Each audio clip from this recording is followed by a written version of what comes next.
What's going on, guys? TGIF, it is TribLIVE Radio. If you're listening live, thank you. The even better option is to subscribe to the TribLIVE Radio YouTube channel because you can see all of the visual pleasure that TribLIVE Studios has to offer. And today is the best day of that week as we have our Blush feature with us to join us. Back for her third time, the wonderful Angela Sommers. You can follow her on Twitter at RealAngSommers. And Angela, welcome back. Thank you for having me. How you been? Good. I've been good. Been busy. You look happy and smiling. I mean, you're always looking. I got my rest. Yeah. So I got my rest last night. We've been here since Tuesday, as you said. So it's been you're halfway home, I guess. Yeah. Usually I fly in on Thursday, but I flew in on Tuesday. So Blush wanted me a little longer this time. So. I don't blame them. I don't blame them at all. It's been good. So you're back, and it's always fun when we get to know the different features come in. I've got to know you, and we've covered a lot of ground, so it's always looking for new stuff to talk about. And you got some new fetish modeling going on. I do. I started fetish modeling last year, but I've been doing a lot more of it. I got really, really busy. I seemed to just take off with it, and I had a lot of fun with it. So I've been doing superheroine. I'd say, what are we talking? What kind of? Fetish modeling, like not so much like what you would think, like feet or this or that. It's actually superheroine. Okay. And a lot of wrestling and like fake boxing. Oh, you're up my alley right now. Yeah. You're up my alley. See, she came in Tuesday. She could have done the wrestling show with me on Tuesday. There you go. Damn. Yeah.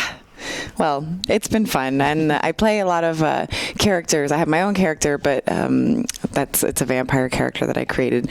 But I play a lot of Batgirl too, so that's really popular. The Batgirl versus the Batman's back in style right now. So you know what though, it's been around. Batwoman, Batgirl, all that. They've been doing that fetish for a long time. Yeah. So it's just the fact that it's coming out, like the new movie's coming out and everything. It's probably that leather costume, right? No, it's like the two people that I play. Well, one person I play Batgirl for actually has a custom costume that is from like the first original movies. Sure.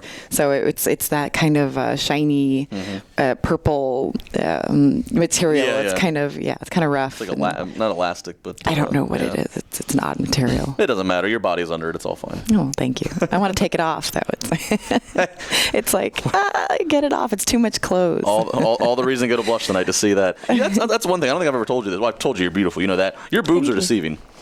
Are they? They are. Oh. And this kind of fits into our past conversations where I said you're kind of a surprise to me because you give off the good girl image, and you even self-admittedly, you're very naughty, you're very dirty. And every time I look at your boobs, I'm like, wow. And then when I see you naked, I'm like, wow. It's always deceiving. It's deceiving. Oh, they're bigger than they look good right now, but then Right. Well, I have a bra on, so I think bras make them maybe a little more bigger, but they're pretty perky. What I'm saying is they're kind of like undercover right now. Yes. That's what I mean. Like I'm saying they get. Oh, okay. Yeah, you're kind of undercover. Like they look good, but they're I don't know. They look better when they're better. It was an observation I've been making recently with you, and I'm like, it's when I see you, I'm like, she's always deceiving. You've been looking at my boobies. Are you online or did you come by Blush? No, I haven't been by Blush yet this week. No. Oh, you got to come by. It's better live. I got to go there in a few hours anyway. So. Perfect. I'll be there too. There we go. Go see her at Blush tonight, tomorrow night, 9th Street downtown. Everybody ends up at Blush. So fetish modeling, and we were just, as we heard on the promo just before we came on air here, new award this year in 2014. Yes, I've been feature dancing a lot more, and I'm really enjoying it. So I'm getting into the whole showgirl aspect. So I'm trying to figure out certain, cool things to put into my shows. Like I'm doing a lot of whipped cream and strawberries, and I feed cookies and strawberries out to my crowd, and lotion shows and milk and all kinds of fun stuff. I like getting messy and like pouring stuff all over my body. It goes back to that dirty thing. Yeah, exactly. I get crazy on stage. I don't know why. I just kind of let it all loose. But I did the Exotic Dancer Invitationals West Coast. And I won. I competed for Best Newcomer Showgirl, and I won. So I was very, very proud of that. How does that work? I've heard about these competitions. I know they have them regionalized and national. Walk me through how this works. Walk me through the process of the actual show, the actual competition. This is the first one I've ever done. Okay. I've never competed. So I know there's there's pole competitions, there's showgirl competitions, there's all different types. I felt that I would fit into the showgirl competition because I just like being a showgirl. It's new for me, but I think basically it was like a 3-day period. So we competed for the finals first. So we had like 6 girls in the newcomer division and 6 girls in the showgirl division, like the girls, the veteran girls. Sure. And only 3 of each division made it to the finals. So then there was the newcomers performed the first night. The second night, the veteran showgirls performed. 3 were picked out of that, and then at the end, the third day was the finals. So it was like one big party for 3 days. Sounds fun. Where we just cheered each other on. A lot of hot chicks. I like it. Hot chicks, and I learned a lot because it was fun to watch all the girls who had been doing it for many, many years, and all their cool pole tricks and things that I can add. Because when I travel, there's only so many times I get to see people put on a showgirl performance, like girls put on a showgirl performance. Sure. So when I do, I'm like, I've got to watch this and get some more, ideas for my shows and stuff like that. This might be a stupid question, but in those competitions, you said like how they have like the pole category and they have showgirl. Do they do like a lap dance category? They don't. They don't? I'm actually surprised because that's a big part of the exotic dance industry. Yeah, I don't know why. I don't know why. I think maybe because some girls do it and some girls don't. Yeah. Not all do. I do because I was a house dancer for years. Sure. I started that way. So I have no problem with lap dances. But some girls, I think, who are showgirls and like film stars, they've never given a lap dance. Distance, yeah. So it's different, The film and then meeting people live is 2 different things completely. Yeah. So I think it's just people don't think it's so separate, but it is. Right. So. Follow her on Twitter at RealAngeSommers, Sommers. Yes. Going to be a Blush tonight and tomorrow night. You just told me you moved. You're a San Diego girl now, right? San Diego. I love it. Which that kind of makes sense to me because you said last time that you were here that you were in L.A., and you're very not L.A., New York kind of.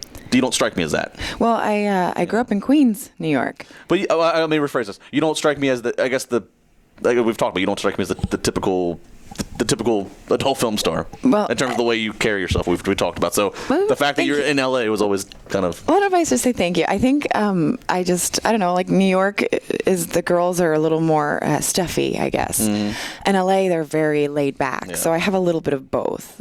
LA doesn't really suit me, I think. I'm more straightforward. I like East Coasters because I'm very straightforward and to the point, and LA is very wishy-washy. Is that New Yorker coming out of you? So yeah, the East Coasters and the West Coasters don't always understand each other. But San Diego, everyone's really, really sweet and pretty straightforward. So I'm happy there. I get along with them pretty well. Which city has better boobs, New York or LA? Probably LA, right? LA. Oh, yeah. Actually, having fake boobs in New York is like considered whorish, I guess. Really? Yeah, because I had them. Prudes. Yeah, and I would bleach my hair blonde, and I had big boobs, and I wore a lot of makeup, and everyone was just like, you belong in like Florida or like LA. I'm like, so yeah, I was happy to leave. LA can be, I love New York, and I love Queens, but it can be stuck up when it comes to glamour, sexy. Look, if you don't like fake boobs, you can get the hell out of here. That's what I say. So. Right? It's a blessing to be able to buy them. I had small ones, so yes, I did pay for them, but I love them. They've been the best things I could have ever tax write-off too.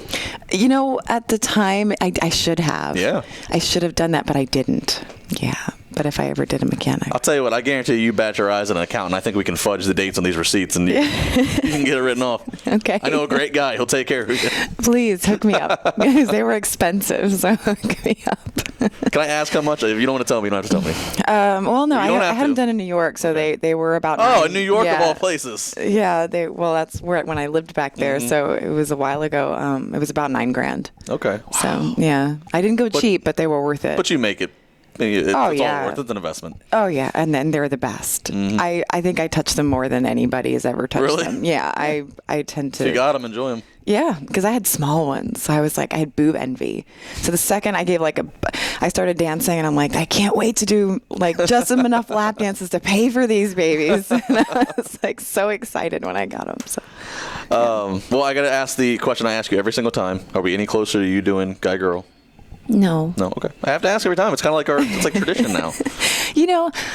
I thought about it for a couple years now, and I don't feel the need. And if it just dawns on me, then but I don't feel. I ask you, but it's almost like a small part of me. Like I'd actually be upset. I like I like what you do now, and I like how Thank you you. are now. And I know your reasoning of Yeah. why you don't. And that's If I ever did, I think I would just do it my way. Yeah. Like I produce my own content for my website. right. Which that's always cool to know about you, that you continue to do that. I remember the first time you told me that, Thank you. I've never met any other girl that's come in and that's webmastered their own. Thank you. website.